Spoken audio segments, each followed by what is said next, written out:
বন্ধুগণ, আজ আমি ইকিগাই এই বইটির সারসংক্ষেপ আলোচনা করছি। অধ্যায় 1, প্রথম অধ্যায়। আপনি যা ভালোবাসেন, অর্থাৎ আপনার শখ, আগ্রহ, এটাকেই আপনার পেশা করে তুলুন। অর্থাৎ আপনার যে প্যাশন, সেটাকেই আপনি পেশা করে তুলুন। এটি আপনার আবেগ এবং আপনার প্রেরণার উৎস। আপনি যা ভালো করতে পারেন, অর্থাৎ যে বিষয়ে আপনার দক্ষতা এবং প্রতিভা, অভিজ্ঞতা, এটাতে আপনি অনেক বেশি আত্মবিশ্বাসী এবং এটা কার্যকরী করবার ক্ষেত্রে আপনি যতটা পরিশ্রম করতে পারবেন, আপনার যে বিষয়ে আগ্রহ কম, সেই বিষয়ে আপনি ততটা সময় দিতে পারবেন না।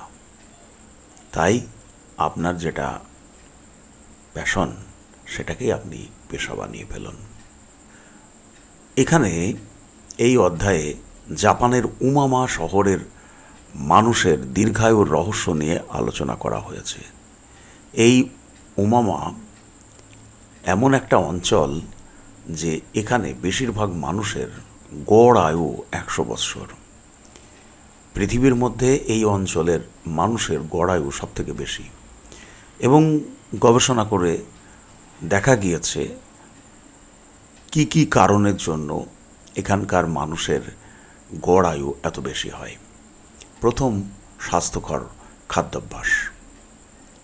অর্থাৎ উমামার লোকজন সাধারণত স্বাস্থ্যকর এবং পুষ্টিকর খাদ্য গ্রহণ করেন। তারা মূলত ভেজিটেবলস, ফল, মাছ এবং কম প্রক্রিয়াজাত খাবার খান। শাকসবজি, সোয়াবিন প্রভৃতি তাদের খাদ্য তালিকায় খুব গুরুত্বপূর্ণ ভূমিকা গ্রহণ করে। শারীরিক কার্যকলাপ, অর্থাৎ নিয়মিত শারীরিক কার্যকলাপ দীর্ঘায়ুর জন্য অপরিহার্য। বর্তমানে থেকে কাজ করার গুরুত্ব, অর্থাৎ অতীত নিয়ে বিচলিত না হওয়া এবং ভবিষ্যৎ নিয়ে বিচলিত না হওয়া। আমি বর্তমানে যে কাজটি করছি, সেই কাজটির উপরে মনোনিবেশ করা, অর্থাৎ বর্তমানে থাকার গুরুত্ব। বর্তমান মুহূর্তটাকে উপভোগ করতে হবে। অতীত নিয়ে আফসোস করা বা ভবিষ্যৎ নিয়ে অতিরিক্ত চিন্তা করবার পরিবর্তে বর্তমানকে উপভোগ করতে শিখতে হবে। এভাবেই মনোযোগ বাড়বে এবং মানসিক চাপ কমবে। কাজের সময় মনোযোগ ধরে রাখা এবং একসাথে অনেক কাজ না করা, এতে কর্ম ক্ষমতা বাড়ে এবং মানসিক শান্তি আসে। জাপানিদের ধীরে এবং গভীরভাবে কাজ করবার যে সংস্কৃতি, সেই সংস্কৃতির কথা এখানে বলা হয়েছে। বিরতি নেবার প্রয়োজনীয়তা, অর্থাৎ নিয়মিত কাজের মধ্যে বিরতি নেওয়া প্রয়োজন। শরীর ও মনকে বিশ্রাম দেওয়ার গুরুত্ব বিশেষভাবে এখানে উল্লেখ করা হয়েছে। কাজের মাঝে ছোট ছোট বিরতি বা বিশ্রাম মস্তিষ্ককে পুনরুজ্জীবিত করে এবং কর্মক্ষমতা বাড়ায়। নিষ্কলঙ্ক সহজ জীবনযাপন। ইকিগাইয়ের এই অংশে বলা হয়েছে যে সহজ এবং জটিলতাহীন জীবনযাপন, যেখানে প্রয়োজনের অতিরিক্ত কিছু নেই এবং তাতে মানসিক শান্তি এবং সুখ এনে দেয়। পরিবর্তনকে সহজভাবে গ্রহণ করুন। ষষ্ঠ অধ্যায়ে এটা বলা হয়েছে। অর্থাৎ জীবনের একমাত্র নিশ্চিত বিষয় হলো পরিবর্তন। এখানে বলা হয়েছে কিভাবে পরিবর্তনকে ভয় না পেয়ে তাকে আলিঙ্গন করতে হবে। জাপানিরা বিশ্বাস করে যে পরিবর্তন জীবনের একটি অবিচ্ছেদ্য অংশ এবং এটি গ্রহণ করতে পারলে মানসিক শান্তি অর্জন করা সম্ভব। অজ্ঞাত ভবিষ্যতের সাথে মানিয়ে নেওয়া। জীবনের ভবিষ্যৎ কখনোই পুরোপুরি জানা সম্ভব নয়, তাই ভবিষ্যতের জন্য অতিরিক্ত চিন্তা না করে বর্তমানে থাকা এবং পরিবর্তনের সাথে খাপ খাওয়ানোর পরামর্শ এই অধ্যায়ে দেওয়া হয়েছে। নিয়ন্ত্রণের বাইরে থাকা জিনিসগুলি ছেড়ে দিন। এমন অনেক কিছুই আছে যা আমাদের নিয়ন্ত্রণের বাইরে। এই অধ্যায়ে শেখানো হয়েছে যে কীভাবে সেই সমস্ত বিষয়গুলিকে ছেড়ে দিতে হয় এবং শুধুমাত্র নিজের ওপর নিয়ন্ত্রণ রাখা জিনিসগুলির ওপর মনোযোগ দেওয়া উচিত। কিছু কিছু জিনিস আমাদের নিয়ন্ত্রণের বাইরে, সেই বিষয় নিয়ে অহেতুক বিচলিত বা টেনশন করা উচিত নয়। নিরাপত্তাহীনতার মধ্যেও ইকিগাই খুঁজে পাওয়া যায়। জীবনের বিভিন্ন নিরাপত্তাহীনতা থাকা সত্ত্বেও কিভাবে ইকিগাই খুঁজে পাওয়া যায় তা নিয়ে বিশদ আলোচনা করা হয়েছে। ইকিগাই হলো এমন এক অন্তর্নিহিত শক্তি যা জীবনের যে কোনো অনিশ্চয়তার মধ্যেও জীবনের অর্থ খুঁজে পেতে সাহায্য করে। অর্থপূর্ণ ও উদ্দেশ্যপূর্ণ জীবনের পথে থাকা, জীবনের অনিশ্চয়তা স্বীকার করে একটি লক্ষ্য এবং উদ্দেশ্যের পথে চলা খুব গুরুত্বপূর্ণ। ইকিগাই সেই উদ্দেশ্য খুঁজে পেতে সাহায্য করে যা প্রতিদিন আমাদের জীবনকে অর্থবহ করে তোলে। এই অধ্যায়ে বলা হয়েছে যে নিরাপত্তাহীনতাকে স্বাভাবিক হিসাবে গ্রহণ করতে হবে এবং তা থেকে পালানোর পরিবর্তে তাকে আলিঙ্গন করতে হবে।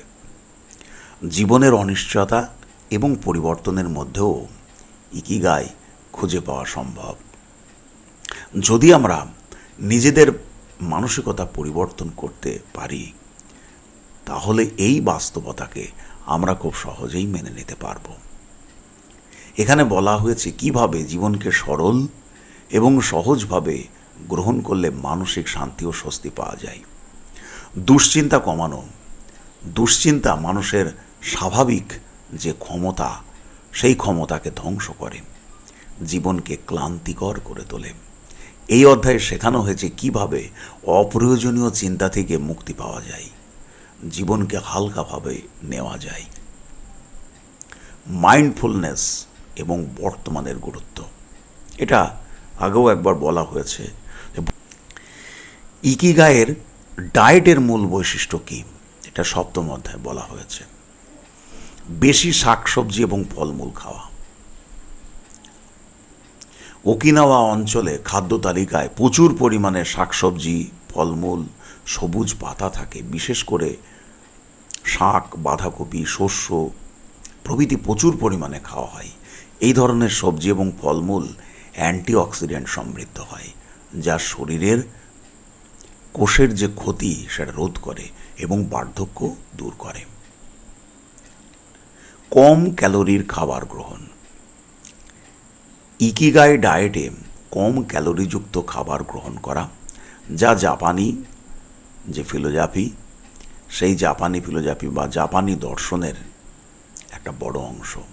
ডায়েটে প্রাণীজ প্রোটিন কম এবং উদ্ভিজ্জ প্রোটিন বেশি খাওয়া। মাছ, সামুদ্রিক খাবার খাওয়া হলেও লাল মাংস অর্থাৎ রেড মিট, এটা সব ক্ষেত্রেই বলা হয়, রেড মিট কম খাওয়া। এর পরিবর্তে শাকসবজি, বাদাম, সোয়াবিন, প্রোটিন ইত্যাদি গ্রহণ করা। গ্রিন টি পান করা, অর্থাৎ এই ওকিনাওয়ার লোকেরা প্রতিদিন গ্রিন টি পান করেন। গ্রিন টি অ্যান্টিঅক্সিডেন্টে ভরপুর এবং এটি হৃদরোগের ঝুঁকি কমায়, বার্ধক্য ধীর করে, মস্তিষ্ককে সতেজ রাখে। সামুদ্রিক শৈবাল এবং মাছ। ইকিগাই ডায়েটে সামুদ্রিক শৈবাল এবং মাছের একটা বড় ভূমিকা আছে। কম প্রক্রিয়াজাত খাবার, অর্থাৎ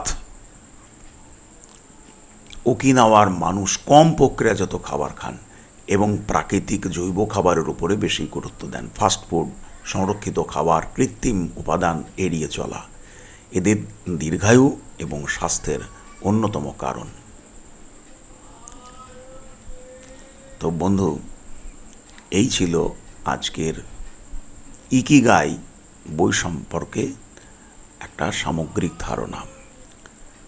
আজকে এই পর্যন্তই। এরপর আবার অন্য কোনো বুক সামারি নিয়ে আপনাদের সামনে হাজির হব। নমস্কার।